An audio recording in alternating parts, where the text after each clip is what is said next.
Letter എന്നെ ചെയ്യോ അല്ലെങ്കിൽ അൺസബ്സ്ക്രൈബ് ചെയ്ത് പോകുമെന്നാണ് നമ്മുടെ കുഞ്ഞു സബ്സ്ക്രൈബർ കുട്ടിയുടെ ഭീഷണി. അങ്ങനെ അൺസബ്സ്ക്രൈബ് ചെയ്ത് പോവാൻ ഞാൻ സമ്മതിച്ചിട്ട് വേണ്ടേ. അപ്പോൾ നമുക്കിന്ന് ലെറ്റർ എന്നെ വെച്ചിട്ട് ഒരു കുഞ്ഞു ഡ്രോയിങ് കണ്ടാലോ. അത്യാവശ്യം നീളത്തിലും വീതിയിലും നമ്മളെ ലെറ്റർ എഴുതിയിട്ട് അതിൻ്റെ മുകളിലത്തെ പോർഷൻ ഉണ്ടല്ലോ അതൊരു കർവ്ഡ് ലൈൻ കൊണ്ട് ഒന്ന് ക്ലോസ് ചെയ്യാം. ഇനി ലെറ്റർ എന്നിൻ്റെ ആ ചെരിഞ്ഞ ലൈൻ ഉണ്ടല്ലോ അതിന് പാരലായിട്ട് താഴത്ത് കൂടി ഒരു ലൈനും കൂടി ഇട്ട് കൊടുത്തിട്ട് അതൊന്ന് ജോയിൻ്റ് ആക്കി കൊടുക്കുക. ഇപ്പോൾ ഏകദേശം ഒരു പീസ് കേക്കിൻ്റെ ഒക്കെ ഒരു ലുക്ക് വരുന്നില്ലേ. അപ്പോൾ നമ്മൾ ഉദ്ദേശിച്ചിട്ടുള്ളത് അത് തന്നെയാണ്. അപ്പോൾ നിങ്ങൾക്ക് വേണ്ട രീതിയിൽ അതൊന്ന് ഡെക്കറേറ്റ് ചെയ്ത് എടുക്കുക. ഞാനൊരു സിമ്പിൾ ക്രീം കേക്കിൻ്റെ ലുക്കിലാണ് ഡെക്കറേറ്റ് ചെയ്തിട്ടുള്ളത്. നിങ്ങൾക്ക് നിങ്ങളെ ക്രിയേറ്റിവിറ്റിക്ക് അനുസരിച്ച് എങ്ങനെ വേണമെങ്കിലും ചെയ്തെടുക്കാം. ബോർഡറൊക്കെ ഒന്ന് ഹൈലൈറ്റ് ചെയ്തെടുത്തതിന് ശേഷം ഞാനിവിടെ എടുത്തിട്ടുള്ളത് ഒരു പിങ്ക് യെല്ലോ കോമ്പിനേഷനാണ് കേട്ടോ.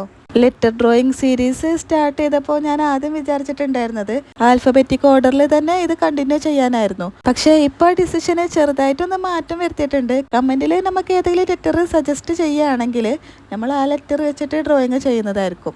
അപ്പോൾ നമ്മൾ ഈ ലെറ്റർ വെച്ചിട്ടുള്ള ഡ്രോയിങ് നിങ്ങൾക്കൊക്കെ ഇഷ്ടപ്പെട്ടു എന്ന് വിചാരിക്കുന്നു. പിന്നെ ചാനൽ ഇഷ്ടമാക്കണമെങ്കിൽ സബ്സ്ക്രൈബും ഫോളോ ഒക്കെ ചെയ്തിട്ട് ആ ലൈക്ക് ബട്ടൺ ഒന്ന് ക്ലിക്ക് ചെയ്യാനും മറക്കണ്ട.